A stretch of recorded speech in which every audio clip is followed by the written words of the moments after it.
It's time now for our Patriot of the Week, and we've never had a Patriot of the Week quite like this one. As you know, each Saturday we honor someone who's made a difference in the life of this nation by helping others. And this week, we salute Wisconsin Congressman Derrick Van Orden. Last week he helped an 11-year-old boy who was injured in a very bad car accident on I-35 in Iowa. His actions also inspired other drivers to jump in and help, and we welcome the congressman to America right now. You are no ordinary congressman, of course. You're also a former Navy SEAL. Thank you for your service to the country. Tell us what happened here at the outset and how you came to be involved in this incident. Sure. My wife and I were driving down to get together with family to celebrate the life of our oldest daughter who died 2 years ago from cancer.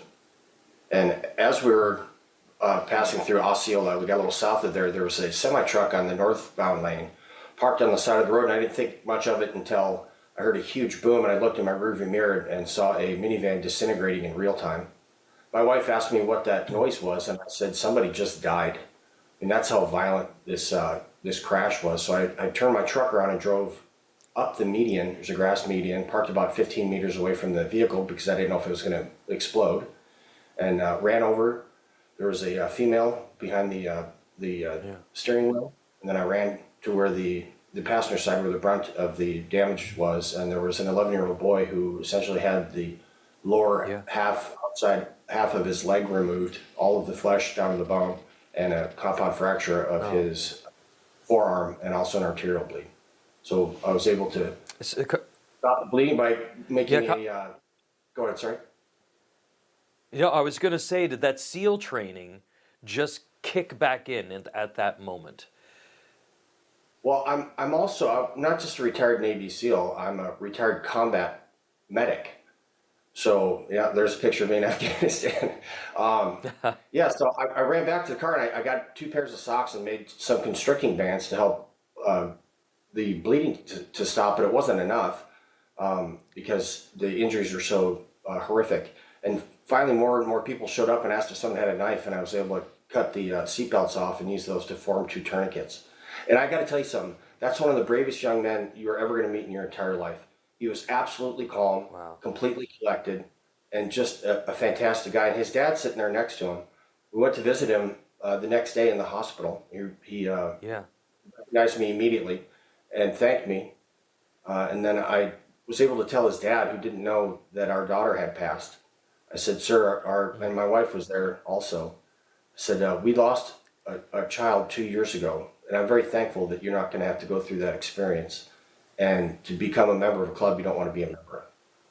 It was really an amazing You said to the young man, you said to the young man that that was his alive day, referring to that day that many of our service members have, where they almost make the ultimate sacrifice.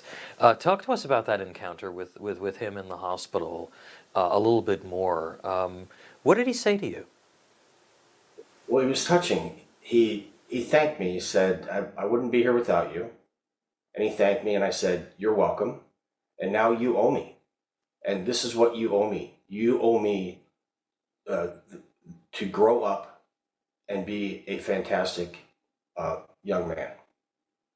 That's what he owes me. And I talked to his dad yesterday. He is healing fine. He should make a full recovery. And I just want to say, the way that everybody responded to that accident made me proud to be an American. That's an American thing to do. Everybody stopped what they were doing, pulled over, and lent a hand. And when I was trying to fasten this tourniquet on his arm, I heard, we've got to do traffic control. And I turned around, and it was not a police officer. They weren't there yet. These were just citizens, Midwesterners. So they went and they blocked traffic. They want to pull in their vehicles to stop any vehicles coming by, to protect us as we're working on this young man and his mother. And it was inspirational. The firefighters, first responders, just amazing Americans. That is the story of America. People helping each other out, and it's not a story that we hear enough of, but it happens every day. It happens all the time. Congressman Derrick Van Orden, to be sure, sir, your daughter is so proud of you, and Yeah. and what you did, and the example that you set for that young man. And you are the first congressman in 5 years to be our Patriot of the Week. Thank you for being with us, sir. Lester, God bless you and your viewers. Information. Truth is freedom. Is Newsmax. It's real news for real people.